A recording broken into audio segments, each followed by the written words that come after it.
precisa ser vivido 100% do tempo, para que todas as coisas aconteçam na nossa vida. Não só coisas boas, coisas ruins também, mas pelo menos a gente sabe que Ele está com a gente. Então, vivam uma vida 100% com Cristo. A gente não vai conseguir fugir do Egito se não for para viver uma vida 100% com Cristo.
Eis o Cordeiro de Deus que tira o pecado do mundo. Aleluia. Fala.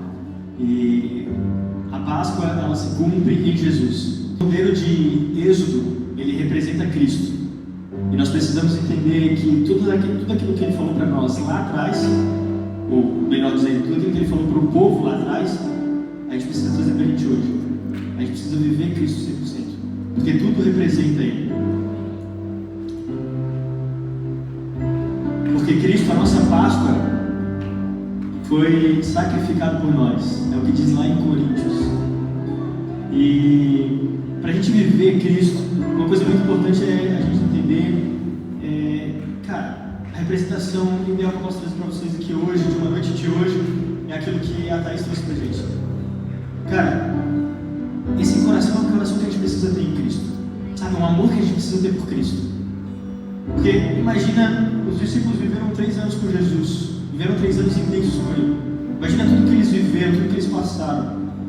Eles conheceram a Jesus não só pelos milagres que eles faziam, mas conheceram a Jesus por quem Ele era. E talvez é isso que a gente precisa entender. Não é só conhecer pelos milagres, não é só conhecer pela igreja aqui. Mas Jesus, Ele faz milagres, Ele fala comigo aqui na igreja. Não é só isso. A gente precisa viver com Jesus aquilo que eles viveram. Os discípulos, eles viveram e conheceram o coração amoroso de Jesus. Eles conheceram o coração bondoso de Jesus. Viram que por onde Ele passava, Ele levava morto. Por onde Ele passava, as pessoas eram tocadas, as pessoas se apaixonavam por Ele. E é isso que a gente precisa ter no nosso coração, essa paixão por Jesus. A gente precisa viver isso intensamente. E Simeão fala para Maria, né? Ele conta para Maria e passa uma revelação para Maria. Ele fala assim: tu sentirás como uma espada no seu peito. Porque imagina, se os discípulos viveram 3 anos com Jesus, imagina a mãe que viveu 33 anos com Ele. Cara, imagina esse amor, gente. Imagina esse amor. Imagina a pessoa que viveu 33 anos com Ele, amando Ele intensamente em todos os momentos, e chegar naquele momento tão difícil, de tanta tristeza, de tanta dor, e não conseguir ficar parada, a ponto de se ajoelhar aos pés da cruz. Imagina aquilo que ela sentiu, a tristeza que ela sentiu. E é isso que nós precisamos sentir com Jesus. Aquilo que, esse amor que os discípulos viveram. Mas se você conseguir, viva esses 33 anos que Maria viveu com Jesus, intensamente. Amém?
Páscoa na Santa Ceia. E é por isso que a gente lembra todo mês da crucificação. Às vezes a gente passa a semana inteira sem lembrar, 2 semanas, 3 semanas, mas chega na semana da Santa Ceia e a gente lembra. Porque Jesus ele precisava que a gente lembrasse. Ele conhece o nosso coração, ele sabe que a gente esqueceria. Então, ele ressignificou a Páscoa com a Santa Ceia. A Santa Ceia, ela é a representação do corpo e do sangue de Cristo. A mesma representação que teve em Êxodo. O corpo do Cordeiro e o sangue do Cordeiro. É a representação que a gente traz aqui para a Páscoa. E Jesus ele expressa isso muito bem para a gente poder entender. O corpo de Cristo, que era aquele Cordeiro, foi representado pelo pão. E o sangue de Cristo, que era aquele sangue do Cordeiro que foi passado nas portas, nos umbrais da porta, é o vinho. Ou no nosso caso, o suco, né? Mas a ideia é a mesma. E a gente não precisa hoje passar o sangue ou o suco na porta, não. A gente só precisa lembrar aquilo que foi feito por nós. E aqui já não é mais a libertação de um povo do Egito. É a libertação de um povo do pecado. Jesus ele traz isso para nós. Não é só a libertação do povo do Egito. Isso aí aconteceu muito tempo atrás. Agora para vocês eu preciso libertar vocês do pecado. E a minha crucificação vai trazer isso. Mas lembrem com a Santa Ceia. A Santa Ceia ela é a representação perfeita disso. E eu quero falar muito importante, isso aqui é muito importante, eu vou falar rapidinho sobre isso. Lá na passagem, lembra que eu falei para a gente ver, para a gente lembrar sobre o pão sem fermento. Vocês lembram, né? Antigamente, o que eles faziam, né? Eles pegavam o pão, não tinha o fermento de hoje que a gente coloca no bolo, no pão, nas coisas para crescer, né? Então, o que eles faziam? Eles pegavam e deixavam a massa fermentar naturalmente. E eles separavam um pedaço daquele pão para ir colocando nos outros pães para poder fermentar aqueles pães. Para poder ter essa fermentação, que era uma fermentação natural, que eles já fizeram, já prepararam e trouxeram para o pão. Só que Jesus aqui Deus ele fala aqui para o povo para eles comerem o pão sem fermento. Em muitas passagens, se a gente for pegar na Bíblia, Cristo fala para a gente comer o pão sem fermento. Mas por que comer o pão sem fermento? E a gente pensa sobre isso, a gente fica na dúvida, porque também tem passagens que Deus fala para a gente comer o pão com fermento. Mas o pão sem fermento aqui representa o passado. E Deus não queria que o povo comesse aquele pão com fermento, porque Ele não queria que o povo ficasse ligado no passado. O povo precisava ser liberto do Egito e eles precisavam ser libertos por completo. Eles não podiam ser presos ao passado. Imagina se eles fossem libertos do Egito e ficassem presos ao passado, e ficassem relembrando tudo aquilo, e ficassem presos em tudo aquilo que aconteceu. Não, eles precisavam sair do Egito, ser libertos do Egito e desligar do passado. Então Cristo ele fala: comam um pão sem fermento. Às vezes a gente vive a nossa vida ligada no passado e a gente traz o nosso pecado sendo maior que a graça. E a gente tenta trazer isso e a gente fala: pô, Jesus, eu não mereço o seu amor, eu não mereço aquilo que o Senhor fez por mim, porque eu sou pecador, porque eu sou falho. Mas, cara, come o pão sem fermento, deixa o pecado lá para trás, deixa os teus pensamentos ruins lá para trás, viva Cristo a partir de agora. Olha que a graça, ela sobrepõe o teu pecado. A graça, ela não precisa do teu pecado para ser a graça. Cristo, Ele te entrega a graça de graça. É de graça isso, a gente não precisa pagar, a gente já foi pago. E se a gente quiser pagar, falando: Deus, eu não vou mais pecar e agora eu vou viver na tua igreja, eu vou tocar aqui o resto da minha vida para poder pagar aqueles pecados que eu tive. Não precisa disso. Não precisa disso. Se você não quiser me tocar aqui, se você não quiser servir, você não precisa. Mas quando você recebe a graça, você entende esse amor que Cristo vai por ti, não tem como ficar parado, não tem como ficar inerte. Não tem. Se você recebe a graça de Cristo e você entende que você não deve viver do pecado, do passado, mas você deve viver a partir do agora, o pão sem fermento, você começa a caminhar com Cristo, uma vida digna, sem pecado. Você começa a caminhar com Cristo, deixando o pecado para trás, deixando o passado para trás. Ah, mas eu bebia, mas eu fazia tudo aquilo. Não, deixa isso para trás, vive agora com Cristo. Amém? Isso ficou claro? Muitas coisas que a gente poderia entrar, mas o importante é que sexta-feira a gente entender que sexta-feira Jesus morre. E aqui sexta-feira já era um dia de tristeza. Imagina, os discípulos tristes, a mãe de Jesus triste, todo mundo triste naquele dia. Talvez a esperança já tinha ido embora, a esperança de que Cristo realmente ia voltar. E mesmo vendo tudo aquilo que Ele fez, talvez eles tiveram um pouco de dúvida, ou muita dúvida. Mas a esperança já tinha morrido, e às vezes a gente está com a esperança de sexta-feira. Mas o que eu quero trazer para o seu coração hoje é que a esperança não pode ser esperança de sexta-feira. Porque no sábado continua, a esperança de sexta-feira continua no sábado. Talvez aquele dia de luto. Mas no domingo é que vem a nossa alegria. No domingo é que a morte perdeu. É que Cristo venceu. É que Cristo ele ressuscitou.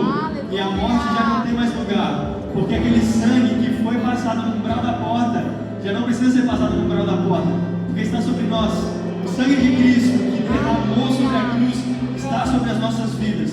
E já não vivo eu, mas Cristo vive em mim. Porque a morte não tem mais vida. A terra, ela estremeceu com a morte de Cristo. O sangue derramou sobre o pecado. O sangue derramou sobre nós. E hoje nós somos libertos em Cristo. Em nome de Jesus.